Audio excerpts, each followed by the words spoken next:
mi hoja de ruta es una flecha verde, no es igual a la de él, pero bueno, se entiende el sentido. Vamos a iniciar definiendo básicamente lo que entenderíamos por negociación, definir qué es un conflicto, cómo se originan los conflictos, qué estilos de manejo de conflicto podemos encontrar, algunas cosas que deberías saber para ir a para negociar, qué habilidades serían necesarias para poder enfrentar una negociación y poder resolver el conflicto. Algunas preguntas que rescaté de la literatura que yo creo que son esenciales y que no deben faltar en nuestro resumen para hacer frente a una negociación. Y por último, el diagrama de un proceso, cómo es el proceso para manejar el conflicto. Así que dicho esto, me gustaría iniciar con una frase dicha por el profesor Stein, que es del Instituto de Empresas de España, entendiendo que esta frase viene muy bien para este tema porque dice que se necesita redescubrir la contraparte para crear valor y construir un nuevo mundo juntos. Y precisamente de esto es lo que se trata cuando uno tiene que entrar a negociar, y uno de los tipos de estilos de negociación tiene que ver precisamente con un estilo de tipo colaborativo en el cual nosotros buscamos agrandar lo que comúnmente se dice, agrandar el pastel o agrandar la torta. No vamos a buscar un estilo de negociación competitiva en donde le quitamos para ganar yo, le quito algo a otro, sino que vamos a buscar, como dice la frase, crear valor, redescubrirnos con el otro y construir un nuevo mundo juntos. Para ello, me gustaría también entrar a descubrir, bueno, no sé si a descubrir, sino a presentarles el nuevo contexto en el que estamos inmersos como organización. Y nuevamente acá aparece otra frase que me llamó la atención porque dice que en el mundo de hoy ya no son las máquinas las que tienen averías o se rompen, sino que los que están un poco falto de algunas cosas son las personas mismas, ¿no? O digamos, lo que tienen las averías son los hombres. Bueno, digamos que las personas, para estar a tono con esto de hombres, barra, digamos, que no hay el famoso tema de los sexos, ¿no? Así que bueno, entendiendo esto y que en realidad lo que tenemos que entender de que son los hombres los que van a tener los problemas por sus emociones y por la forma en que perciben las cosas, el nuevo contexto va a estar centrado en esto. Pero podemos enumerar todavía más cosas. ¿Y las organizaciones? ¿Cuáles son? ¿Qué cosas estamos viendo hoy, producto que las organizaciones están formadas precisamente por los hombres, por las personas?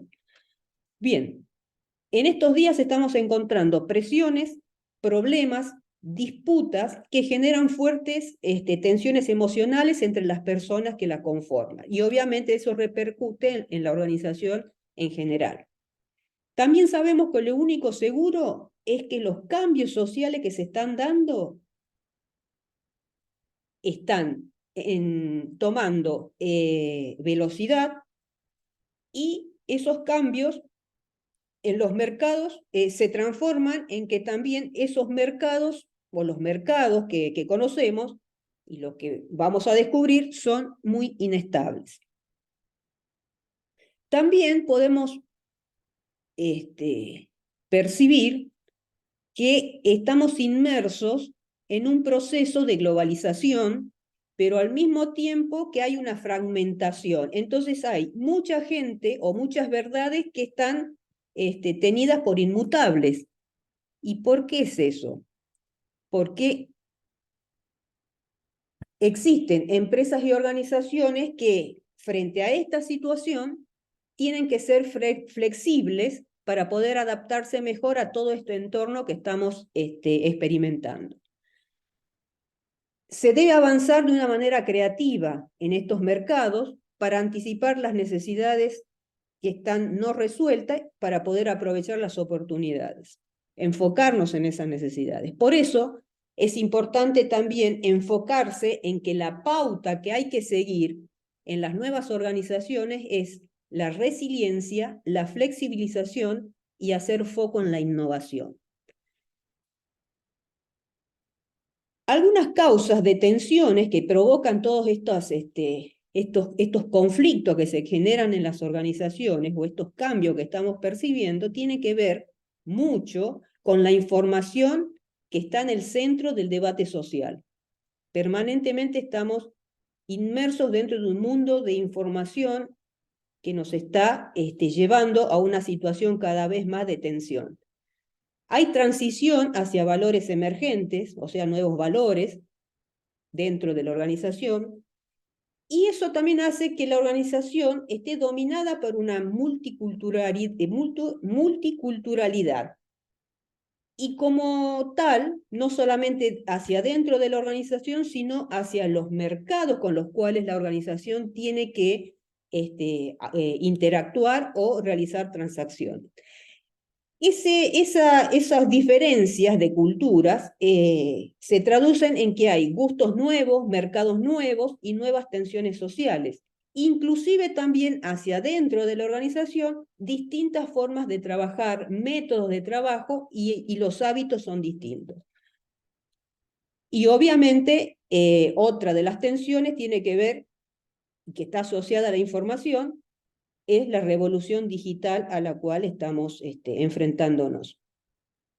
Por último, la aceleración de todos estos procesos y de lo que requiere la organización para hacer frente a todos estos cambios es que se necesita hacerlo ya, es ahora, es involucrarse ahora, cambiar ahora, ser flexible ahora e innovar para poder encontrar un camino sustentable y sostenible y amigable, sobre todo con el medio ambiente, hacia el futuro.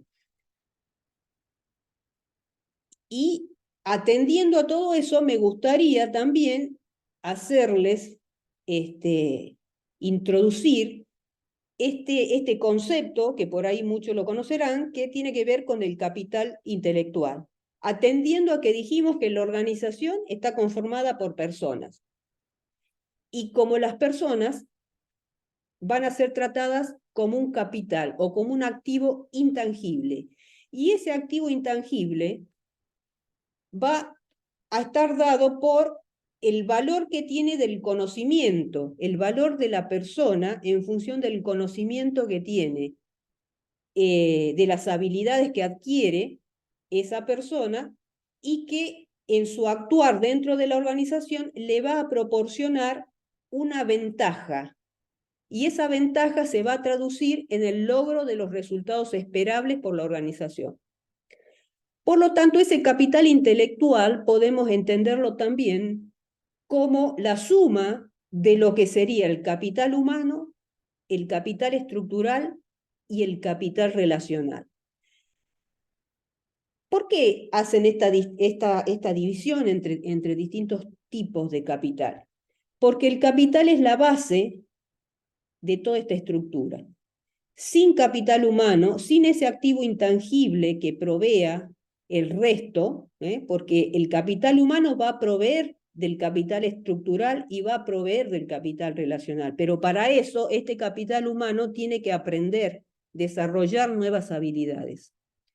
Tiene que ser creativo, tiene que tener capacidad de aprender de manera permanente, tiene que tener competencia, tiene que tener ética, tiene que tener valores y saber cuál es, dentro de la organización en la cual se encuentre, cuál es la estrategia que se va a forjar hacia su futuro y cuál es la visión.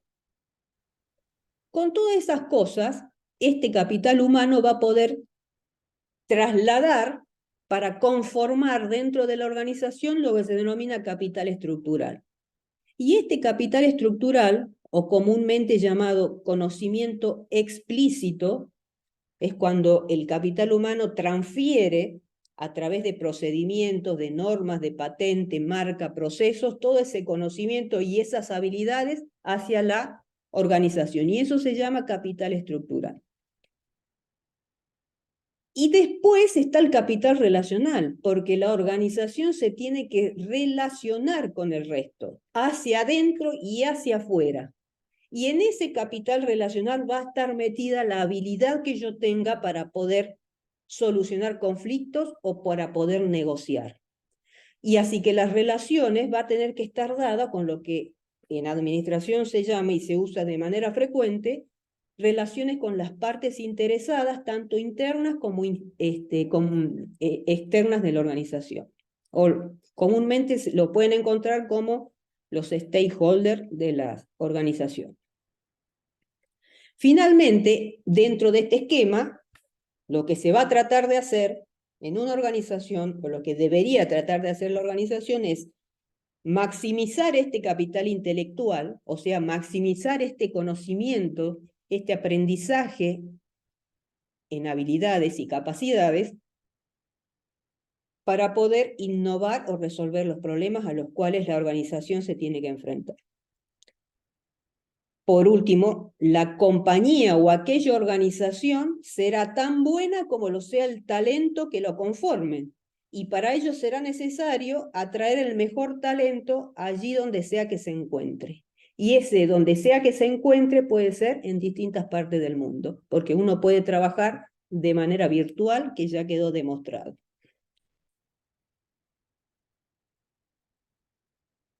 Y como muchas veces durante estas charlas que venimos manteniendo, se hizo hincapié en el equipo, obviamente uno de los factores a los cuales se enfrenta la organización es tener que consolidar y armar equipos de trabajo. Y ese equipo de trabajo va a estar basado, o tiene que estar basado, en el conocimiento y el aprendizaje continuo.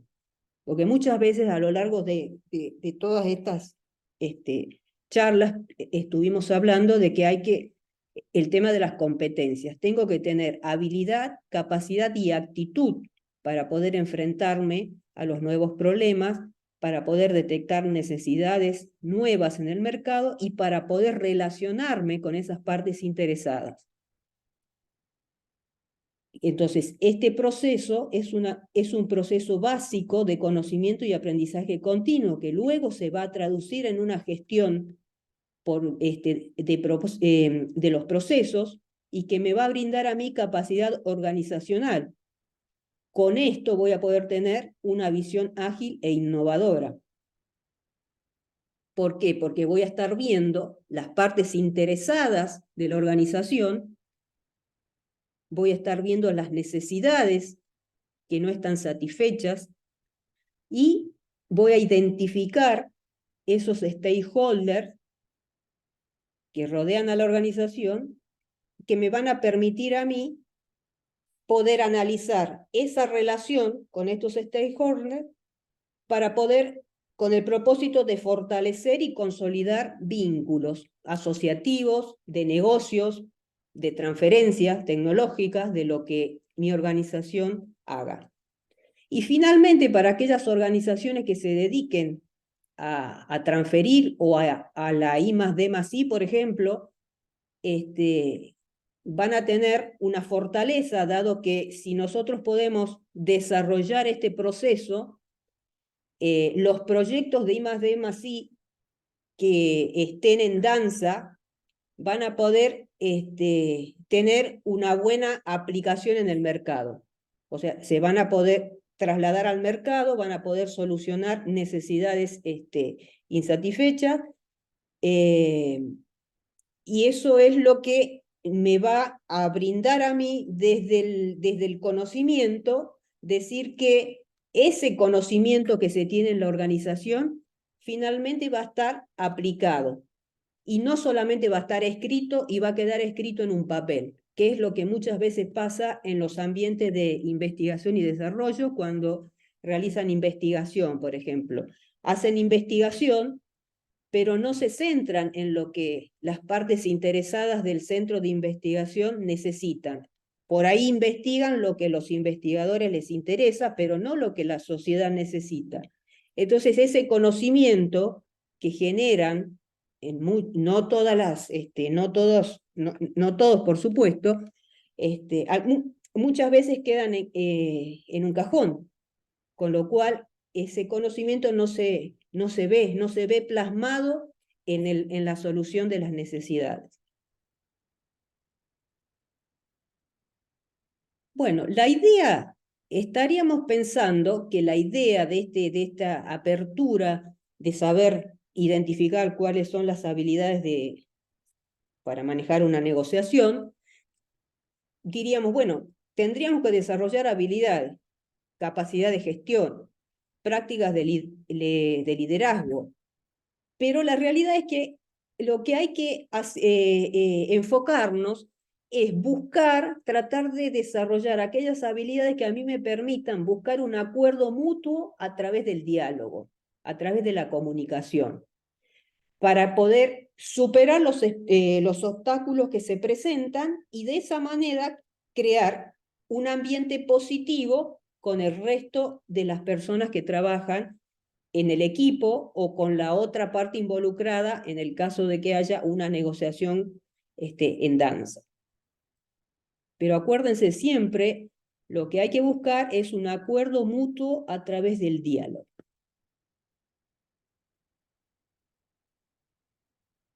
Decía Michael Jordan, para aquellos que Michael Jordan fue un eximio deportista basquetbolista de la NBA, el talento gana partidos, pero el trabajo en equipo y la inteligencia ganan campeonatos.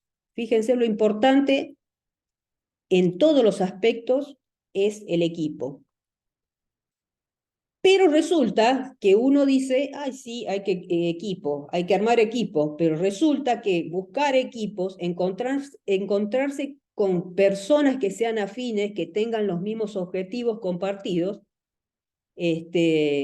no es que todos se van a llevar bien, sino que algunas veces van a surgir problemas y algunos van a ser complicados.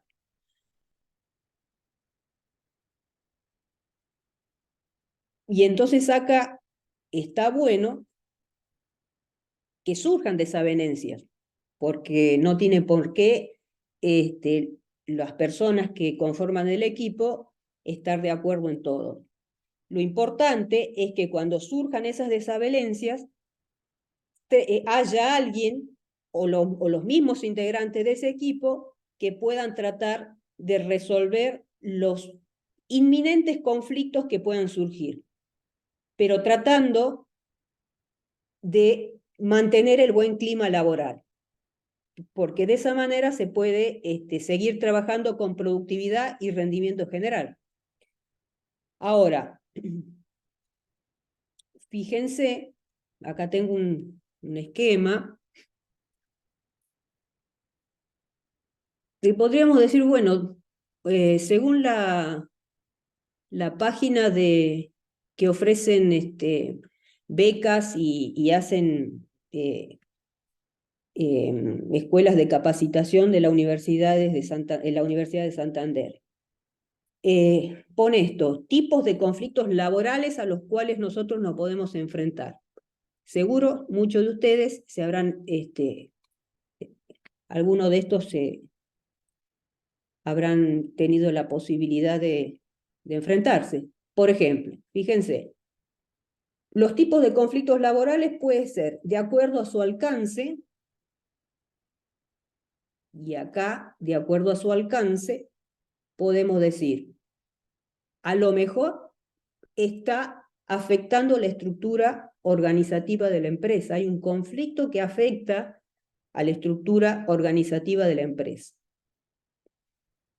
También puede ser un conflicto según las partes implicadas. Entonces, acá el conflicto puede producirse entre compañeros de un mismo grupo de trabajo, o sea, hacia el interior del grupo, o puede ser con otros grupos que están en otras áreas o en otros niveles. También se puede suceder conflictos según su naturaleza, por ejemplo, o lo podemos clasificar según su naturaleza. ¿Qué origina esa disputa? Puede ser que haya un conflicto y que no sabemos por qué se originó. Entonces, como no sabemos por qué se originó ese conflicto, tiene que haber alguien con ciertas habilidades que pueda detectar e identificar cuál fue el problema dentro de ese equipo de trabajo, para que ese conflicto no siga escalando. En función de su contenido, los problemas pueden ser también de relaciones entre las personas. Muchas veces las relaciones entre las personas compañeros de trabajo tienen falta de información, tienen distintos tipos de intereses, hay problemas estructurales o de sistemas, de creencias, los valores, en fin, se puede suceder entonces como una clasificación en función de su contenido. Y por el tipo de impacto que tienen. Finalmente, los conflictos pueden ser funcionales, o sea, generar ese conflicto puede suceder que sea beneficioso para el crecimiento de la organización, es decir, que sea constructivo, o puede ser que sea de tipo disfuncional, porque ese conflicto termina afectando de forma negativa a la empresa.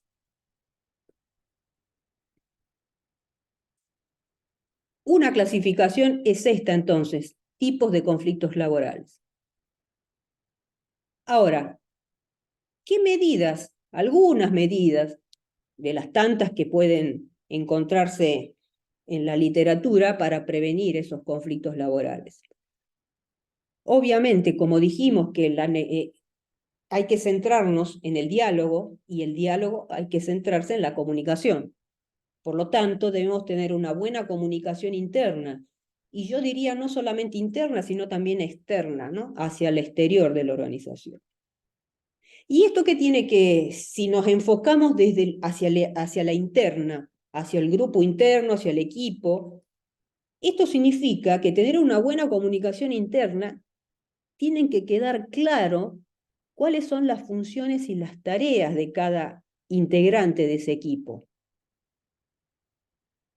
Pero todo eso se tiene que dar con educación y respeto hacia los considerando las propuestas del resto.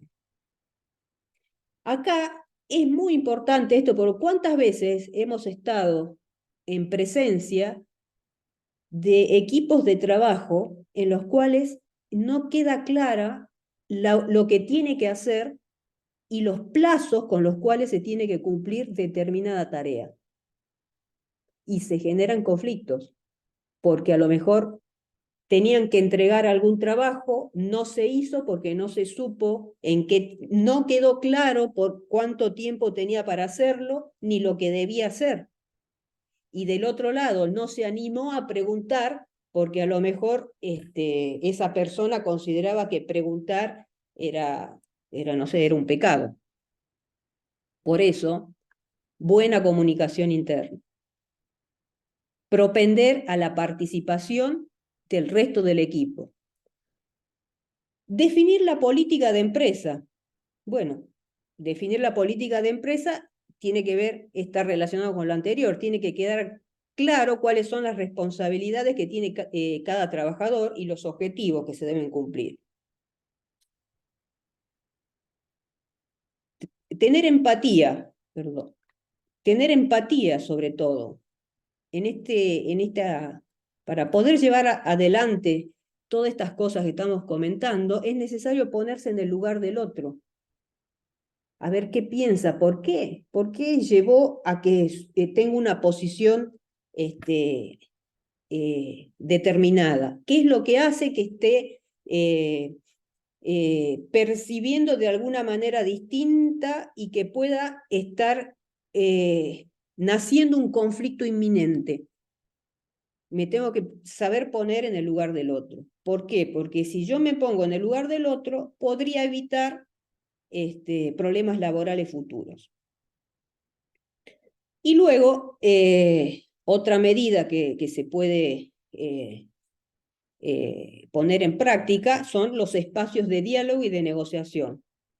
Porque acá para poner estos espacios de diálogo y negociación es poder aprovechar para aprender a negociar, para aprender a escuchar, para aprender a ponerme en el lugar del otro, pero tratando de favorecer el bien común por sobre el bien individual.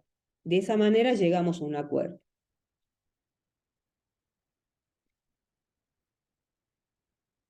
Bueno, entonces todo esto es un preámbulo para empezar a adentrarnos un poquito más al tema que decimos. ¿Qué es negociar? ¿Qué entendemos por negociar? Como ven ahí, en el 2006, la Harvard Business Essential definió como que es la forma en que las personas tratan sus diferencias, sus desacuerdos, pero buscando un acuerdo mutuo a través del diálogo. Stein, el que dijo la frase que puse al principio, considera que negociar es un atajo para solucionar los problemas, pero para ello hay que crear conexiones y fortalecer las relaciones para crear valor mutuo. Con lo cual, también debemos entender que la negociar, lo tenemos de una manera permanente, desde que nos levantamos hasta que nos acostamos en todos los aspectos de la vida. Entrar o tener la habilidad de negociar me permite a mí construir relaciones efectivas. Y, por supuesto, me permite prevenir y resolver los conflictos que se pudieran suceder. Pero, entonces, podemos definir o podemos subrayar que la negociación es un proceso que va a permitir la satisfacción de las necesidades e intereses de las partes que van a estar involucradas y que se va a sustentar en competencias y habilidades emocionales sobre todo. Y esto me da pie a mí para dejar el interrogante para la charla que viene, que es donde Rodolfo va a ahondar, que tiene que ver con el manejo de estas habilidades emocionales. Y fíjense qué importante es poder saber manejarlas, porque de acuerdo a cómo yo maneje mis habilidades emocionales o las administre, voy a poder tener una buena habilidad de negociación.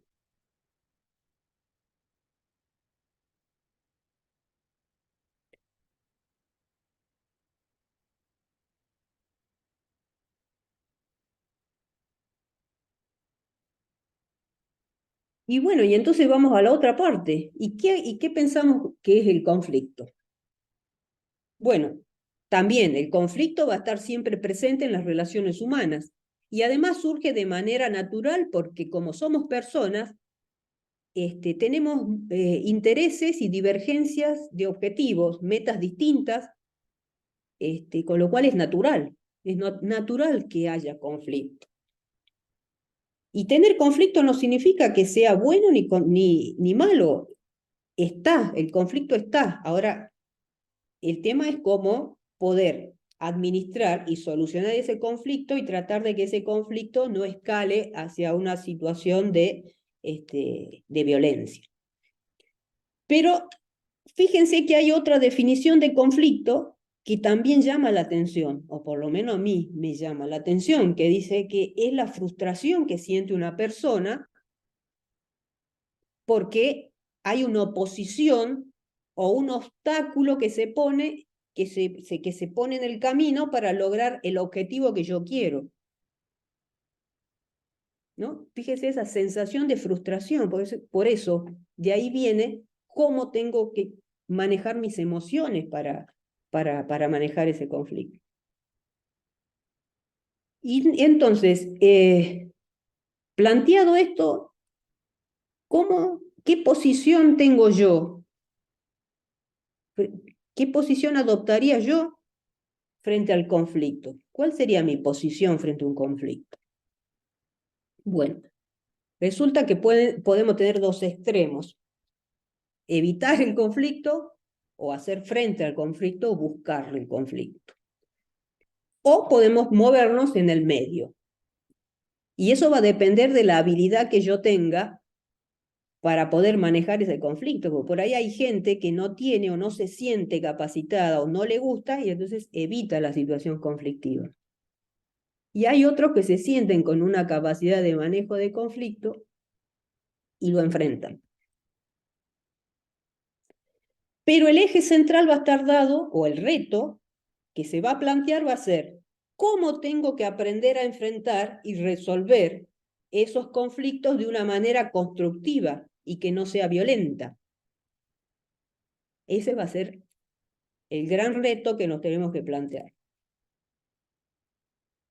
Y entonces podemos decir, bueno, conflictos dentro de un ámbito laboral podemos tener, por ejemplo, solución de conflictos entre empleados. No sé, hay empleados que tienen un desacuerdo sobre la asignación de recursos en un proyecto. Y como ahí no se ponen de acuerdo, debe intervenir el gerente o una tercera persona para que satisfaga a ambos empleados, pero además que esa solución sea beneficiosa no solamente para los empleados, sino para el éxito del proyecto en su conjunto. También podemos ver asignación de tareas para un proyecto. Los miembros deben negociar para acordar cómo se van a asignar las tareas en función de las habilidades que tenga cada uno para desarrollar en el proyecto. Entonces se tiene que llegar a un consenso. Y ese consenso que se llega tiene que ser de tal manera que se garantice un equilibrio en el trabajo y un cumplimiento exitoso del proyecto, pero a su vez que los miembros de ese equipo se sientan contentos con la tarea que se le ha asignado. Y por último, también puede haber, bueno, por último, digamos, hay un montón, pero se me ocurrieron poner estas tres situaciones que me parecieron que son bastante representativas, ¿no? Puede ser que se produzcan situaciones conflictivas porque hay un liderazgo ineficaz. Entonces, hay una falta, el líder es incapaz de manejar a su equipo y como no tiene estas habilidades, el clima laboral se vuelve rancio o cada vez se empeora más. Con lo cual, la solución va a ser, bueno, vamos a tener que enfrentarnos con eso y tratar de desarrollar o adquirir esas habilidades, sobre todo de comunicación, de inteligencia emocional, gestión de equipos y resolución de conflictos laborales o toma de decisiones que ya se vio en la charla anterior. Y eso me va a permitir a mí, como líder de equipo, abrir esa vía de comunicación interna para mejorar la relación con el equipo de trabajo.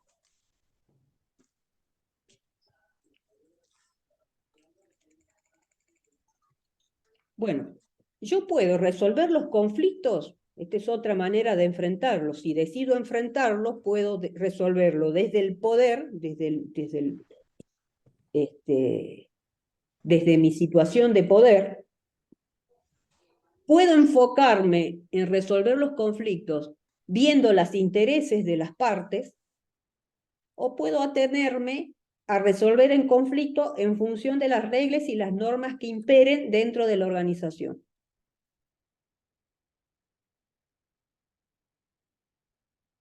Y bueno, y acá viene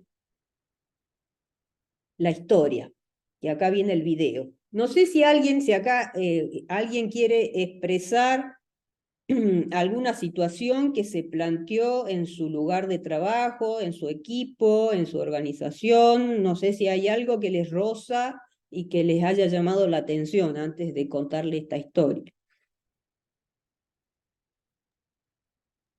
No, yo Hola, buenas quería... noches. Perdón. Adelante, adelante.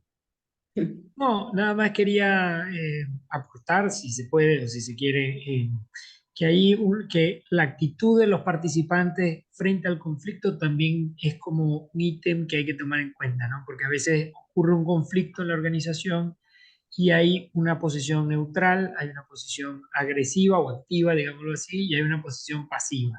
Entonces, cada uno va, lo decía la profe ahora al principio, pero cada uno va a ver el problema de una óptica diferente. Entonces, si yo soy el que resuelve el conflicto, voy a tener que capturar todas las posturas frente al conflicto y saber cómo manejarlas, ¿no? Solo quería conversar por una experiencia propia, ¿no? Agregar eso. Que es importante también digamos, la actitud de los miembros que están involucrados en el conflicto, que uno tiene que saber manejar eso. Bien. No, yo decía que esta triada que pusiste acá, Silvia, Mm. es lo que cuando yo llego a una compañía es lo primero que trato de detectar. Participo de una reunión de gestión desde afuera como externo y miro cómo es esta triada, digamos. Y esto que decía recién, que también la actitud, lo que pasa es que la actitud va a estar dada de los integrantes de la organización en función de la cultura organizacional. Si es una organización donde opera desde el poder único o una empresa con una organización con enfoque único, entonces todos los integrantes de las decisiones dentro de la organización van a estar alineados con esa posición y todos van a esperar la posición del enfoque único. Si por el contrario es una compañía, una organización en donde el funcionamiento no es de visión única, entonces ahí donde por ahí se hace o pesan más las reglas o normas o el interés de las partes. Lo más rico en general de las organizaciones es que resuelvan, tomen decisiones en función de los intereses de las partes. Digamos, ¿por qué? Porque hay una comunicación, entonces, pero ahí el poder, el líder o el responsable máximo de la compañía, tiene una gestión no de enfoque único, sino que permite el disenso, que permite y abre la comunicación entre los distintos niveles de la compañía, porque sabe que la decisión más acertada va a estar en el interés de las partes. O sea, en dejar que cada una de las partes opinen para que surja una decisión de consenso, porque está acostumbrado a operar así. Hay compañías donde directamente todo el mundo espera a ver qué dice el de la visión única, que en este caso puede ser el dueño. Entonces nadie toma una decisión, eso no es, digamos, hay que trabajarlo eso porque si no coarta la libertad de decisión y entonces hace que la gente en general le cueste crecer, porque están todos esperando en definitiva la decisión de ese enfoque único, que generalmente es el dueño.